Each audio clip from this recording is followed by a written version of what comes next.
Hello everyone, my name is Zenitsu and I'm back with another Digimon deck profile video. So today I'm going to be taking a look at BT07, and BT07 offers us lots of new and powerful cards to build and iterate on some new and existing decks. And today I'm going to be taking a look at the Commandramon deck, or D-Brigade deck. And the D-Brigade deck is still going to be around just because it's a very simple yet effective rush style of deck where you're just trying to optimize on playing your Commandramons and end the game with your Darkdramons. And there's just a lot of flexibility to this deck just because there's a whole bunch of different sub-packages that you could run depending on what you want to gain out of the deck and what cards you want to adopt into it. So with BT07, we got another sub-package for the deck to be running, and it's going to be in the form of the Dark Knight package. So it's another small set of cards that allows us to be very aggressive with our Digimon, and that's kind of the whole point on what Commandramon is trying to be. So without further ado, on to the deck profile. Starting off with the Digitama, I'm going to be running one copy of Tsumemon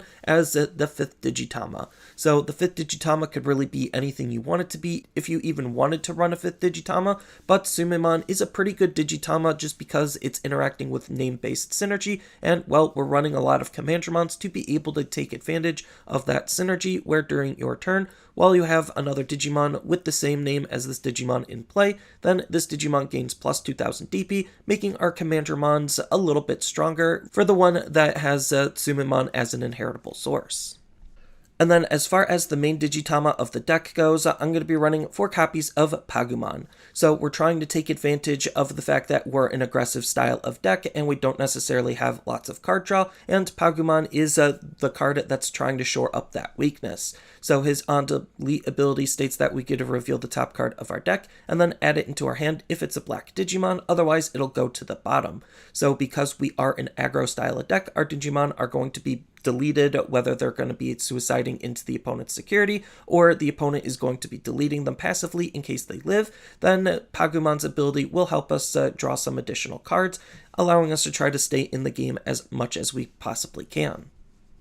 Next, on to the rookies, I'm going to be running 4 copies of Commandramon. So this is the BT03 version of Commandramon, and well, he's just a value-efficient vanilla card, 2 to hard play, 0 to evo, 3000 DP, with the Commandramon name. Next, I'm going to be running 4 copies of Commandramon. So this is the BT04 version of Commandramon, and this Commandramon is kind of tying the whole deck together because his on-delete ability states that we get to reveal the top 3 cards of our deck, and then we get to play 1 Commandramon from among them for free, and then the rest go to the bottom. So he's the card that is bringing out our other Commandramons for this Commandramon dying, and well, with such a low DP, it's going to be very easy to get him to be deleted, especially when he's attacking into the security. Just makes it so that we have a sticky board and always able to across onto the opponent. Next, I'm going to be running 4 copies of Commandramon. So this is the BT05 version of Commandramon, and this Commandramon is going to be a little bit more on the defensive side because he has the blocker ability. Note, he doesn't have any negative side to actually wanting to attack with the card, but having some extra defense in an aggressive style of deck for when we need to hard play him, or when he's played for free off of our other Commandramon, is pretty good, even though blockers aren't necessarily doing a whole lot. He's just a blocker that naturally fits into what the deck is trying to do, making him a really good card with all of that synergy. And then the last rookie of the deck is going to be 4 copies of Commandramon. So this is the starter deck version of Commandramon, and this Commandramon is going to be the powerhouse rookie of the deck, just because for being a vanilla Digimon, he has 5000 DP, and he is the best one to want to swing into the security with, because he's going to have the highest chance of living through those security checks, especially if we use a card like Tsumemon to be able to DP boost him. Then he'll be at 7000 DP as a level 3 swinging into the opponent's security, and that's making him a pretty sizable threat. Next, on to the champions, I'm going to be running 4 copies of Sealstromon. So Sealstromon is another D-Brigade Digimon. Even though he's not a Commandramon, we still want to have a couple of extra D-Brigades for our Darkdramon, which I'll get into in just a moment. But Sealstromon here is going to be acting as the deck's dedicated blocker, so he's going to be the card we actually want to try to block with, even though, again, blockers aren't necessarily super great, just because there's a lot of removal for them and a lot of ways to get around them. It's just a nice card to have because it's fitting on theme with the engine of the deck. Next, I'm going to be running 4 copies of SkullKnightmon. So SkullKnightmon is part of the new package that came out with BT07, and SkullKnightmon is going to be a very aggressive card to be using to make our Darkknightmon even stronger. So what this card is doing natively is he has a nice when attacking ability where we get to trash all of the Digivolution sources from one of our DeadlyAxemon to be able to place that DeadlyAxemon to the bottom of this Digimon's Digivolution source to digivolve this Digimon into a Darkknightmon from our hand for free. So basically, if we already have our DeadlyAxemon on the field, we just swing and can digivolve it into a Darkknightmon, making it a very easy way to evolve into our higher stages. And then on top of that, he also has a nice inheritable ability for our SkullKnightmon, where during your turn, while this Digimon has Knightmon or Pagumon in its name, it gains security attack +1, so it's going to be an easy way to get into a higher stage, and that higher stage is going to have an easy time swinging into the opponent's security to deal lots of additional damage because of this ability. And then as far as what DeadlyAxemon is doing, he has a nice on-play ability where we get to reveal the top 5 cards of our deck and add 2 Digimon with Knightmon in their names among them into our hand, and then the rest go to the bottom. So he's just acting as your stereotypical digger for our Knightmons, which we have Skull Knight and Dark Knight to be interacting with and we want to see, so it's not a bad card to try to dig those cards out, especially since we already know SkullKnightmon wants to put DeadlyAxemon from the field underneath him to digivolve into Darkknightmon, and he wants to be an inheritable on Darkknightmon because his inheritable ability states that while this Digimon has Knightmon or Pagumon in its name, then it gets plus 2000 DP, so it's going to make our Darkknightmon a little bit stronger, ensuring that he's going to have a higher chance of success when punching the opponent's security with potentially 2 checks. And speaking of Darkknightmon, as the only ultimate of the deck, I'm going to be running 4 copies of Darkknightmon. So what this card is doing is, yes, it does have all of that interaction with SkullKnightmon and DeadlyAxemon that we're looking to gain. So he has an on-play ability of his own, where you get to place a Skull Knight and or DeadlyAxemon from your hand and or trash to the bottom of this card's Digivolution source in any order. So just hard playing him allows you to set up his own little combo, and then on top of that, he also has an all turns ability where when this Digimon would be deleted, you get to play 1 Skull Knight and 1 DeadlyAxe suspended that were in this Digimon's Digivolution source for free. So when he dies, you could potentially play up to 2 Digimon, on top of him already being a very aggressive card and easy ways to get into him. So he's kind of like an all-inclusive combo where he's just an undying Digimon, and that's going to make him really, really resilient and the deck a lot stronger as a result, just because they're going to have a hard time getting rid of all of his parts and pieces. And then as far as the level 6 of the deck goes, I'm going to be running 4 copies of Darkdramon because, well, it's Darkdramon. He is going to be the win condition more often than not because he has the rush ability. So even though we do have to hard play him for 13, which means we actually have to have the 13 memory to be able to play him, that's okay. We have ways to set that up. And we can also make sure we don't pass the turn because of his on-play ability, where we get to return up to 5 cards with D-Brigade in their type from our trash to the top of our deck in any order, and then we get to gain 2 memory for each card we place this way. So if we return the full 5, then we're going to be gaining 10 memory back, which means he only technically costed 3 memory to play and swing with it to try to close out games with. And if we don't close out games with him, then we have a level 7 for us to use for some extra utility to try to add some extra resilience to what the deck is trying to do. And then the level 7 of the deck is going to be 2 copies of Omnimon Zwart. So Omnimon Zwart has lots of really good synergy with what this deck is trying to do. He allows us to try to reuse our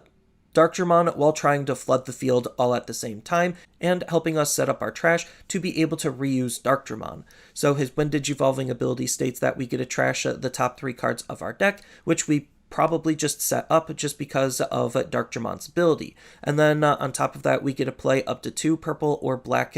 Digimons with a play cost of 8 or less from our trash for free. So being able to spawn 2 bodies is already really powerful, especially since we know most of the time what the cards we're going to be trashing are going to be. And if we do have SkullKnightmon in our trash, then we could even reuse his on-play ability because, well, Zwart doesn't state that they don't get their on-play abilities. So there's already just lots that we could do with just his when digivolving ability, and then his when attacking ability is adding some extra removal elements into the deck, on top of being able to reuse our Darkdramon, as I stated before, because we get to return 1 level 6 Digimon from his inheritable source to our hand to be able to delete one of the opponent's unsuspended Digimon with a play cost of 12 or less, which is going to be most level 6s and below in the game. Next, on to the options, I'm going to be running 2 copies of Ultimate Flare. So Ultimate Flare is just one of the removal cards in the deck to actually make our security somewhat threatening. So its main ability of D-Digivolve 3 could be really annoying for the opponent, and on top of that, if the opponent has any level 3 Digimon in play, then we get to delete all of them. So it's just a really good card to try to wipe the field of their low-level Digimon and try to turn their Mega into a low-level Digimon to be able to be deleted off of this card. Granted, this card isn't necessarily going to be super great because of hybrid meta and the fact that we won't be able to delete their Tamers off of this card, but they're still going to have some level 3s that they're going to be hard playing, making the card still a relatively good card, and it also could help stop some of those hybrid aggressions, just because we could de-digivolve the hybrid back into the Tamer, and they might not be able to re-digivolve that Tamer into a hybrid. So it's still a good card to run for this type of meta, it's just not as good as it once was. And speaking of solid security threats, next I'm going to be running 3 copies of Iron Fisted Onslaught. So Iron Fisted Onslaught is, for all intents and purposes, the Gaia Force of the deck, except it could be a little bit better and a little bit worse at times. But that aside, we really just want this card to be in the security because its security ability activates its main, and its main ability allows us to delete all of the opponent's Digimon with the highest play cost. So if they are tied, then we get to delete all of them that are tied, so this could potentially hit more Digimon than Gaia Force, but it doesn't necessarily allow us to select which Digimon we're going to be deleting, which is the drawback, but the fact that we're still deleting Digimon is what we want to gain out of the card.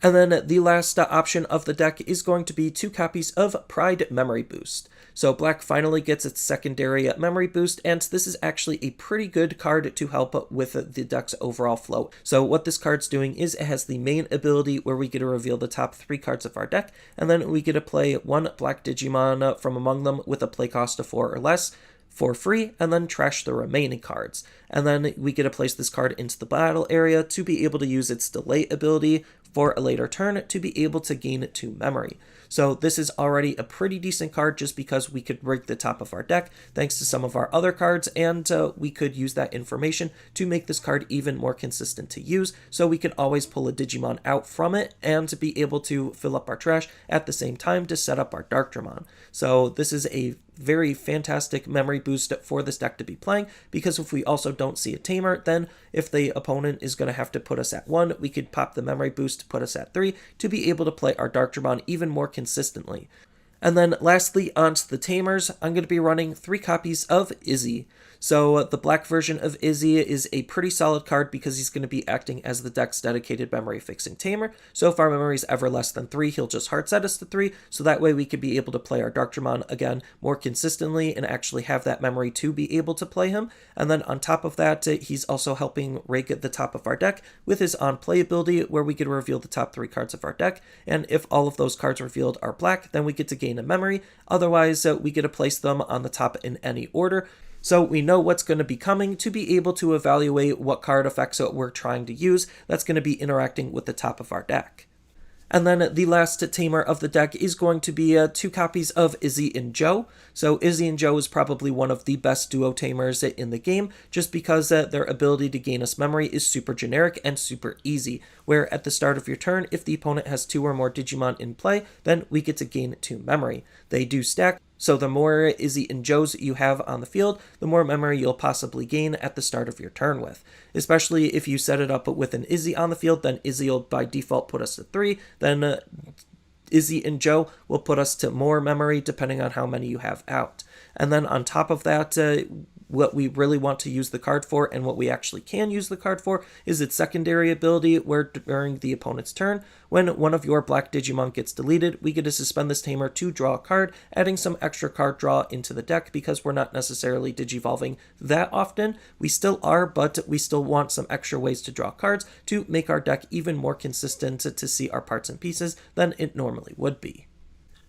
And then, as I stated before, there's so many sub-packages that you could run in the deck or with the deck. It's really astonishing on how flexible and versatile of a deck this can really be. So you could refer to a whole bunch of my other previous videos to figure out which sub-package you want to run. But as far as like some more general cards go, we have some really good cards that we could be running in tandem with the deck, depending on how you want to shift the deck. So you could run the deck a little bit more security focused and run cards like Chikurimon to act as some decent threats while being security Digimon, and we have a slew of different security Digimon to help push that theme forward, where we have Namimon as another security Digimon to play himself for free, and we even have some off-color ones that we could try to take advantage of, like Commandramon for some extra card draw, and we even have Geogreymon for some extra removal. And then on top of that, we also have cards like Magnetramon to be able to heal us, to try to fill up our security even more, to make our security that much more threatening for the opponent to punch into.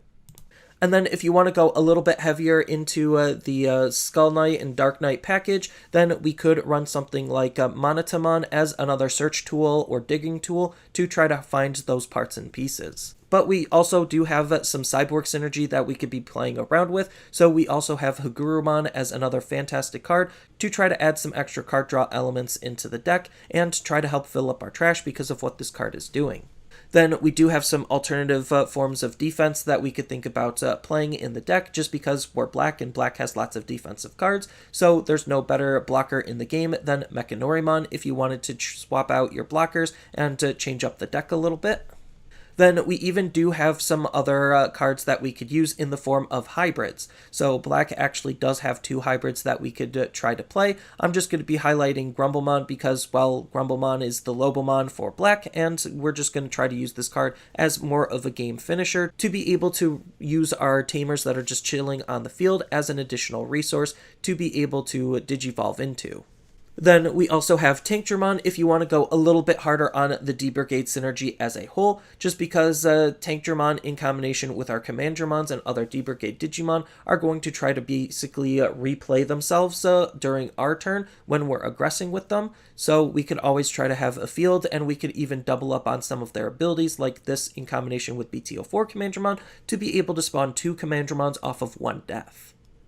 And then if you are going with that security sub-theme, or even if you're not going with that security sub-theme, Omnimon's Zwart Defeat is still just a very powerful card to be playing as a whole, as one of the few ways to interact with the opponent's Tamers if we're trying to digivolve them on top of our Darkdramon, and on top of that, he also can try to delete the opponent's Digimon for when he gets deleted, and on top of that, he's a security Digimon, so when he's checked in the security, he'll be played for free, spawning a level 7 body out of nowhere.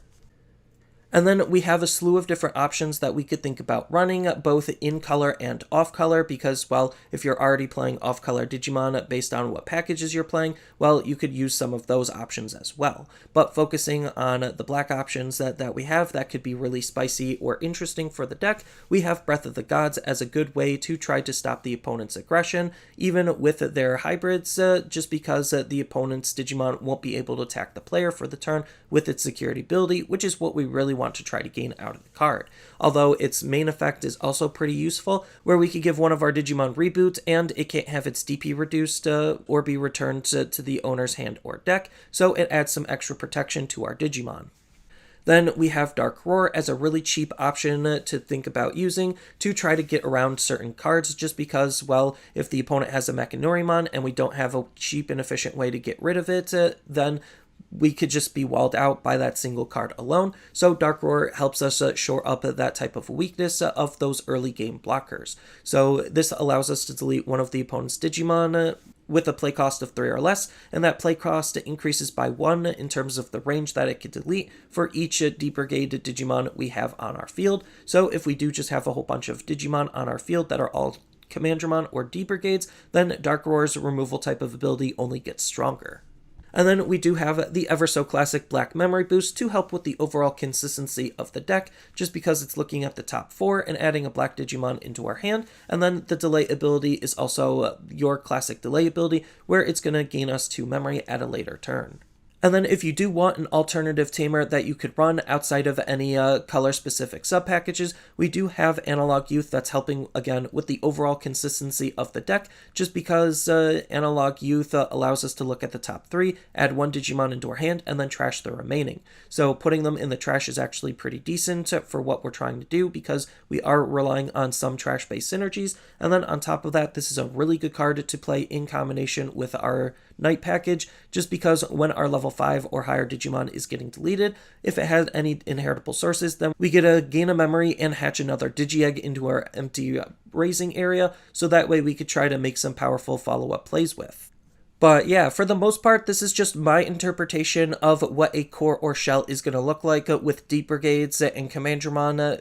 incorporating the Dark Knight package. I think the Dark Knight package is going to be one of the better packages to play outside of the security control package, but who's to say what's actually going to be the better version, because they're playing a little bit differently than one another based on those sub packages. And there's even more sub packages to play than just these. You also have the Machineramon sub package if you want to incorporate that. You have the Monkey sub package if you want to incorporate that. There's just a lot of different things that you could do based on what sub package you want to run, and they're all pretty decent just because the Commandramon core is a really solid core or foundation of a deck to be playing with, because it has multiple different directions that you could take it and multiple different playstyles you could adapt with it based on that sub package you're going to be incorporating inside of it. So that's all I really have for this video. As always, feel free to tell me your thoughts down in the comments below, and down in the description below are a couple of different ways you could support me and the channel. So I do have a TCG Player affiliate link, so when you use that link to buy cards off of TCG Player, then some of that money will go to supporting me and the channel. I also do make and sell playmats over on Overcard Gamers on Facebook, so when you buy a playmat with my design, then some of that money will also go to help supporting me and the channel. And on top of all of that, I do have a Twitch account over on twitch.tv/Zenitsu, so giving me a follow and a subscription also helps support me there, and I do play Digimon on top of various other games on that platform as well. So thank you everyone for watching, and as always, don't forget to like, share, and subscribe for more content, and I'll see you in the next video.